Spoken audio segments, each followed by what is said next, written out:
Maraming Pinoy ang naniniwala na nasa ibang bansa ang magandang buhay at kinabukasan. Noong 2019 nga, 5.4 milyon na Pilipino ang naitalang lumipat sa ibang bansa ng United Nations Network on Migration. Isa sa mga paboritong destinasyon ng mga Pinoy, ang Canada. Ngayon sa Share Ko Lang, makakakwentuhan ni Doc Ana si Ann Fontanilla, isang University Executive Director na lumipat sa Vancouver, Canada noong 2010. Una siyang nanirahan sa Thailand bilang graduate student, hanggang sa naabsorb siya sa universidad doon, nagkaasawa at anak sa kapwa Pinoy. Makalipas ang 19 na taon sa Thailand, napag-isipan nilang mag-asawa na sumubok naman sa Canada. Ang kanyang naging karanasan. Pakinggan.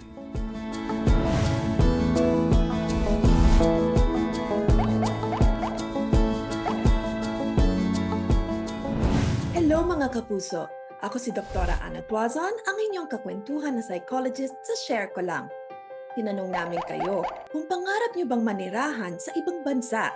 Pag-uusapan natin ang inyong mga shinare kasama ang Filipino immigrant at Executive Director ng isang kilalang universidad sa Canada, si Ann Fontanilla. Hi Ann! Welcome to Share Ko Lang. Hi! How are you? And then, how did you get to Canada naman from Thailand? Yun na yung malaking storya. So anyway, so sa Thailand, so I did my master's and then I met my husband and then so doon na kami nagkita, doon na rin kami nagkaanak. Tapos ang plano ng asawa ko is, you know what? Let's go to another country kasi doon lang natin mapapalaki ng maginhawa yung anak natin. So we started our migration process when 2007, I think, and then 2005 when with me and my husband, and then 2007 nung dumating na anak namin, dinagdag namin, and we got the landed immigration visa in 2009. And ang policy nun, I think until now, the policy is once you get your immigration visa, you have to fly in a year after you get your visa. So yun na, so maganda talaga yung pangyayari ng buhay ko until such time na 2009 we were supposed to prepare to land in Canada. November yun, and alala ko. And then March 2010, sa hindi natin na-expect na pagkakataon, kinuha naman ni Lord yung aking asawa. Sabi ko, okay, anong gagawin natin ito ngayon? So, before he passed on, nabili na namin yung tickets lahat. August, we were supposed to land sa Canada August 2010. At yun nga, nawala siya nung March. So, nagulo na talaga yung buhay ko at that point in time na hindi ko na alam, wow, this is parang, sabi ko nga, this is not according to plan or my plan of sorts. Ano bang nangyayari? Akala ko ba? Yeah. So yun, doon na naglaho lahat ng sort of good life, and then suddenly you were struck by this and anong gagawin natin? My son was just 4 years old or just turned 4 at that point in time. Wala na, sabi ko, no, scrap Canada. I don't think makaka-survive kami. Wala naman kasi akong family sa Canada except for my uncle who is in Ottawa, pero hindi naman ako ganun ka-close doon. So sabi ko, ano natin gagawin natin dito? And at that, yung kasing immigration namin, merong sinasabi na sponsored immigration. So our sponsor, my family's sponsor, was my husband. So he was the lead sponsor in our immigration. And when the immigration of Canada found out that he passed on, they took away the visa and niscrap yung visa and all. So sabi ko, okay, goodbye Canada. And that's when I kind of like talagang nawala na ako sa sarili ko noon. At that point talaga hindi ko na talaga alam gagawin. Everything stopped at that point. Paano mo ba nalagpasan yun? Di ba? Parang alam mo lang na nalagpasan mo na, pero hindi mo pa rin di ba? Hindi pa rin natin ma-make sense how we could get through Mhm. something like that. You can't make sense out of it when you are so focused with, and you are so in control, or so to speak, parang control freak ka sa buhay mo.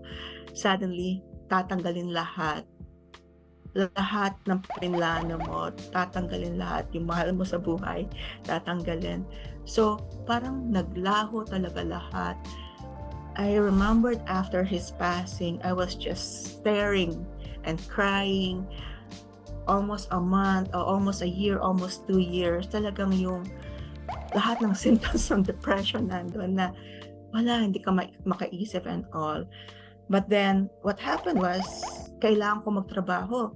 Nakita ko yung anak ko who was just 4 years old. Sabi ko, mamamatay to kung hindi ko mabuhayin. So parang, I pivoted on him and said, kailangan ko pang mabuhay.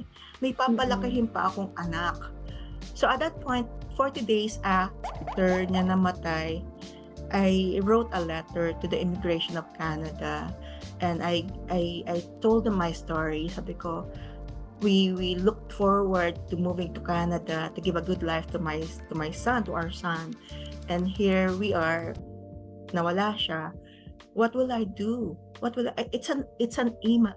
And then the good thing that happened was when nagsubmit kami ng mga requirements namin sa Immigration of Canada, nagsubmit din ako ng IELTS ko, ng CV ko, ng transcript ko, nagsubmit din ako. And I call it divine intervention.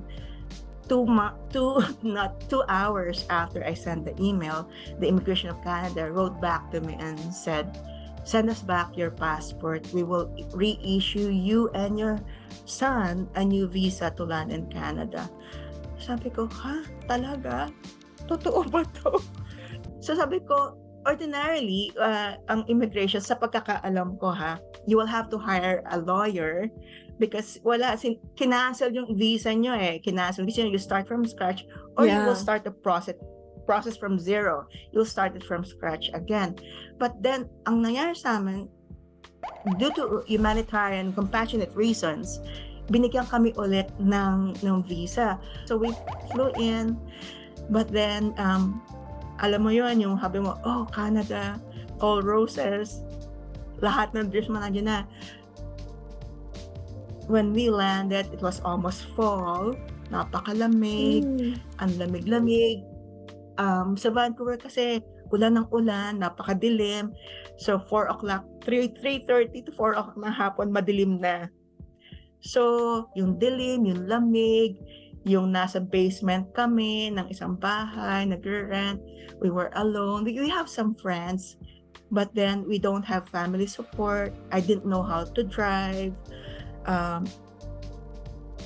Na-depressed naman ako kasi parang sinisi ko na naman yung sarili ko. Ano bang decision tong nagawa ko? No, Another bout of depression. Another cycle of depression. So it's depression upon depression na hindi mo nahi-heal.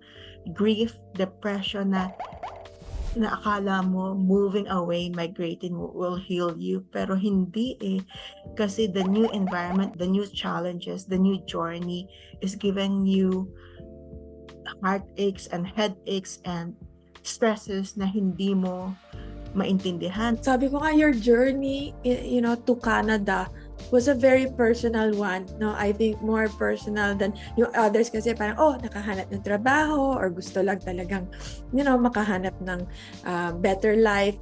And for you, it was parang part better life, part emotional reaction, no? To go. Parang, okay, I just need to do it. And in some ways, that's what your husband wanted for you and your family naman Yeah, it was his dream.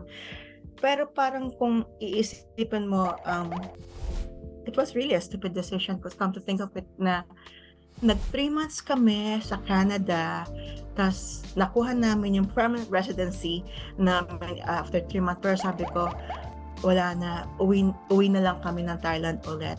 But then before I left Thailand, kasi nga I was serving the university for many years, they were so gracious to me and said, if you don't make it in Canada, come back. We'll have the job for you. So, hindi nila ako pinag-resign.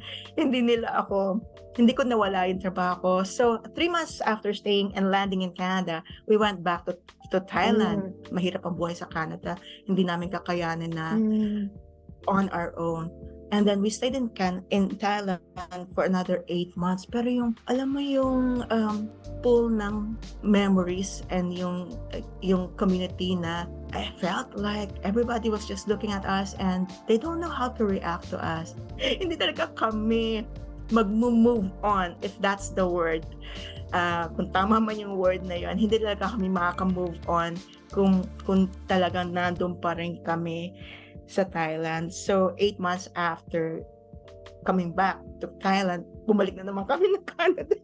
July 2011, bumalik na naman kami and sabi ko na, this is it. Magko-commit ka na. We do it or not. Yeah. Ito na to. And then even coming back, sabi nga na, it's not any external place that heals you. It's something you have. The inside talaga. You bring it with you eh. And so you bring with you that challenge to heal wherever you go. Wherever you go. Yeah. And then you change your mind again. At bumalik ka na sa Canada. And this time, sabi mo, okay, I'm gonna give it a full shot, full chance. Full shot. Ito na yung opportunity eh, di ba? You have it. Yeah. No turning back. No turning back. Yeah. So, muna, meron tayong mga kapuso, tinanong namin sila kasi, di ba? Sabi nga, marami talagang nananabik, no, makatira sa ibang bansa, makapag-migrate. Ang sabi nila, mas maraming opportunity sa ibang bansa. At ang sabi naman ng isa nating kapuso, sa ngayon, yes, kasi marami akong pangarap para sa pamilya ko na matutupad ko kapag nasa ibang bansa ako. Tama ba yung iniisip nila? Mas marami nga bang opportunities? Madali bang umasenso? I think kung hindi tayo natatakot sumuba ng kahit anong trabaho at masipag tayo, if we're not proud. So, kagaya ko na lang, so parang nag-aral ako, maganda na yung pag-aralan ko, nag-masters ako, maganda yung trabaho, executive na ako sa Thailand. But then here, pumipila ako sa trabaho sa mall, even a cleaning job or anything like makatrabaho lang. Ano yun, yung lulunukin mo yung pride mo. So, talagang kailangan magtiyaga.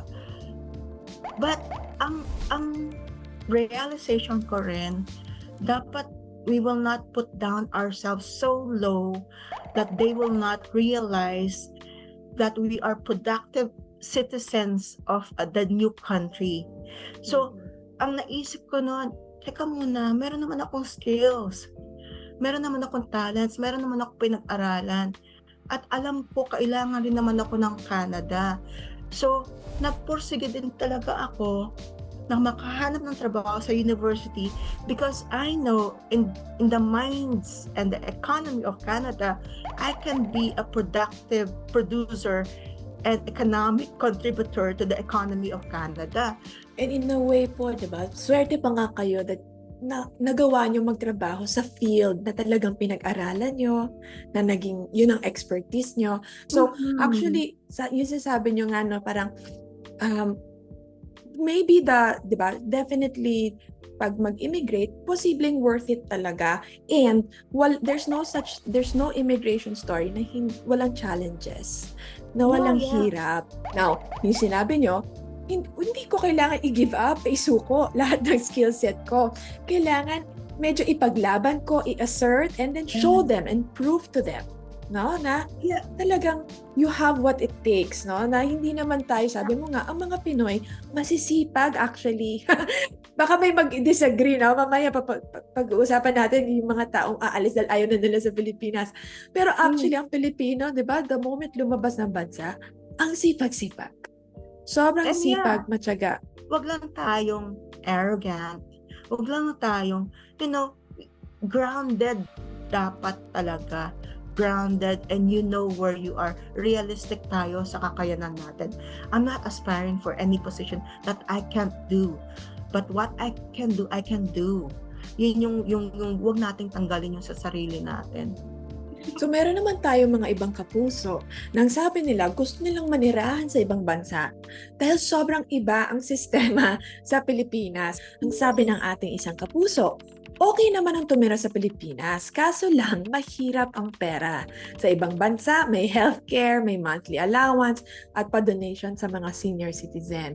Mas mataas din ang salary compared sa Pinas. Ang sabi naman ng isa, ako, a big oo. Bakit? Hindi traffic. Hindi sira ang daan. Mura ang bilihin. Malaki ang sahod and no need for experience sa work. Hindi need ng maraming requirements. Ano yung mako-concede mo doon sa sinabi ng mga kapuso? Oh, medyo tama nga naman yon, may ganong advantages. Actually, again, kasi I think lalo na yung mga taong hindi pa talaga nakaranas tumira sa ibang bansa. Parang medyo, syempre, the grass is greener on the other side. Syempre, nakikita nila, uy, high-tech, uy, oo nga, may welfare, free healthcare. So, ano yung totoo doon sa kanilang iniisip? Ano yung mga dapat nilang malaman? Ito yung real. Let's bust some myths and misconceptions. Yeah. So, if you really compare the salaries here compared to the Philippines, syempre mas malaki. Pero ang nalilimutan natin, yung cost of living. Ang taas-taas ng cost of living dito. In fact, Vancouver is one of the most expensive cities in the world.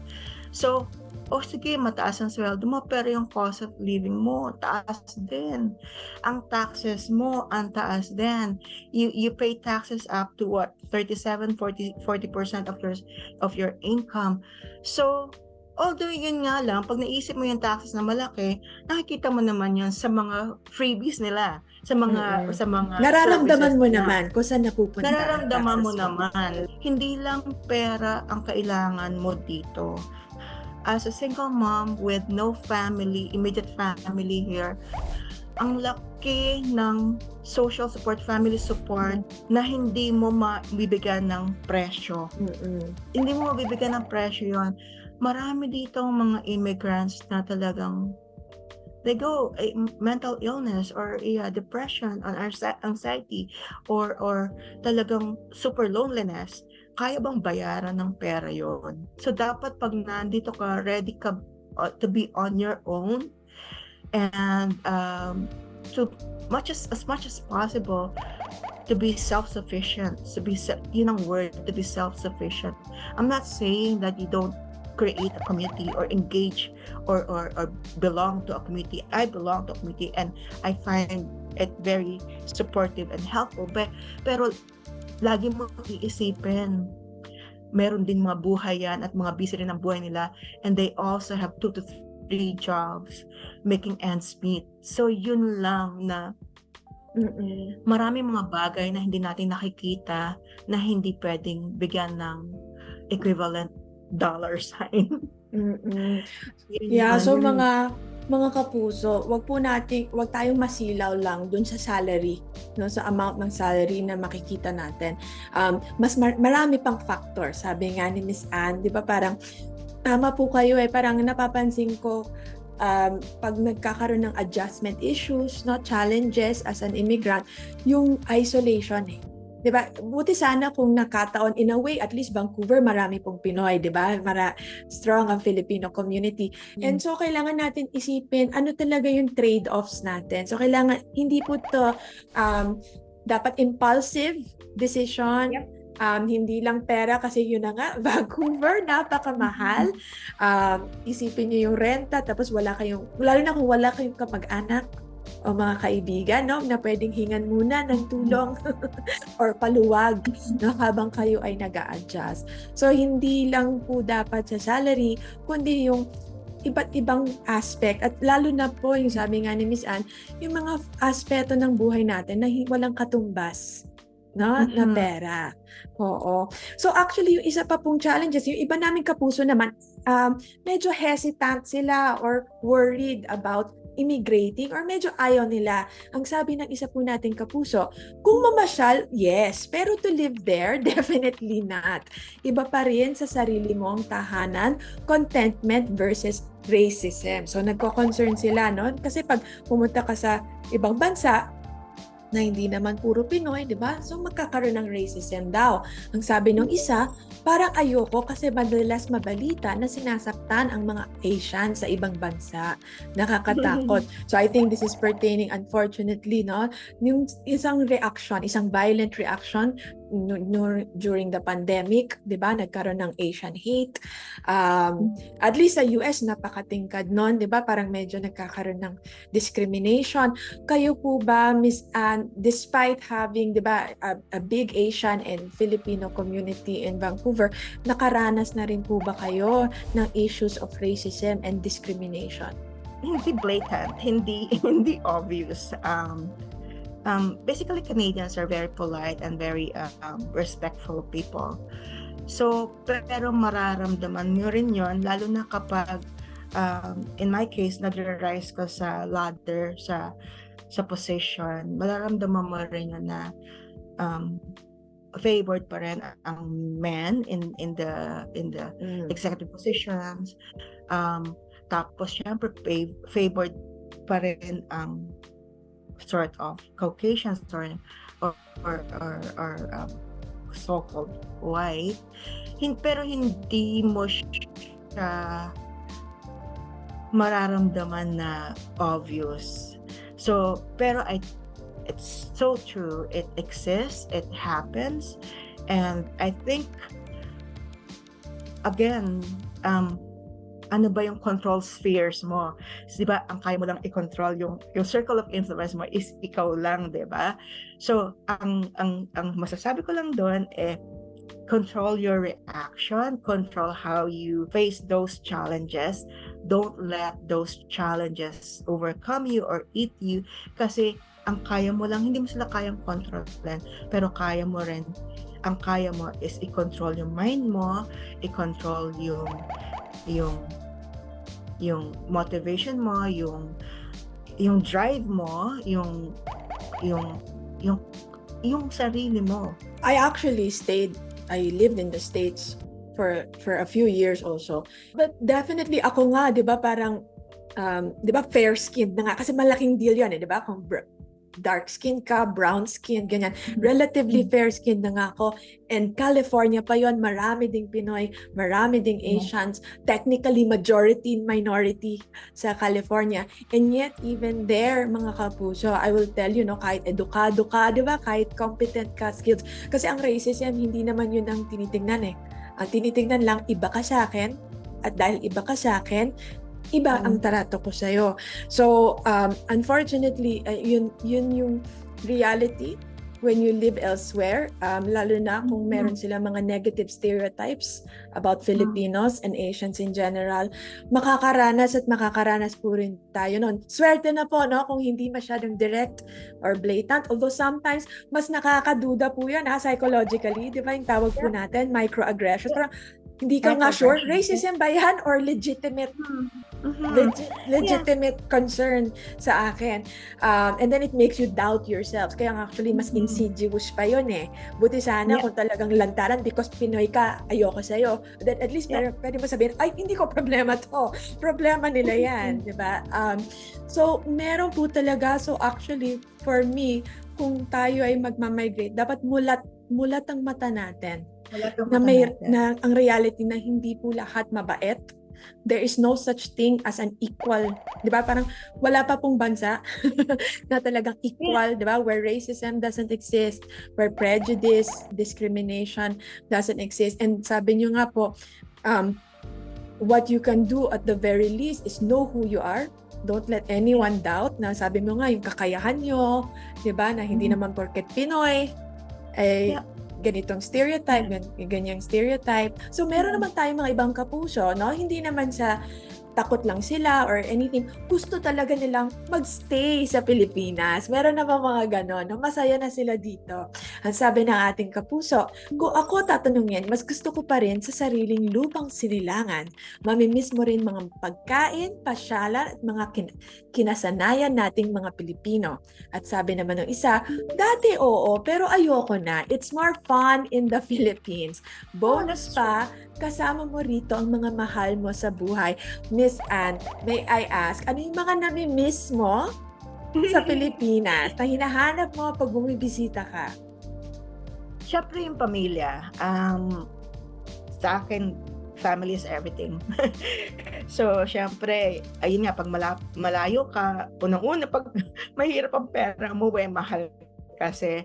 Pero, yung roots talaga, hindi yun yung origin mo, yung roots mo, yung malaking bagay yon sa pagkatao, sa identity natin. So, kung yung mga gusto mag-migrate, I think one of the things that I really like is wag nating alisin yung roots natin. Uwi tayo kung kaya natin umuwi. Kung yung mga anak natin lumaki dito, iuwi natin sila, pag-aralin ng Tagalog, i-expose sa Pilipinas. And I always say na proud Filipino talaga ako, na kahit na natawa nila yung accent ko, sabi ko, that's my Filipino English. Sabi ko, parang huwag tayong mahiya sa roots natin, sa identity natin. Itatanong ko po sana sa inyo kung anong mapapayo nyo sa ating mga kapwa Pilipinong nangangarap manirahan sa ibang bansa. Pero I think you said it already, di ba? Be Yeah. proud of our roots wherever you end up going. Kasi kung kanina nga sinabi natin, di ba, it doesn't matter the external place. Dinadala mo your joys, your suffering, your grief, dinadala mo. And even yung pagka-Pilipino po natin, dala-dala po natin kahit saang sulok ng mundo tayo mapunta.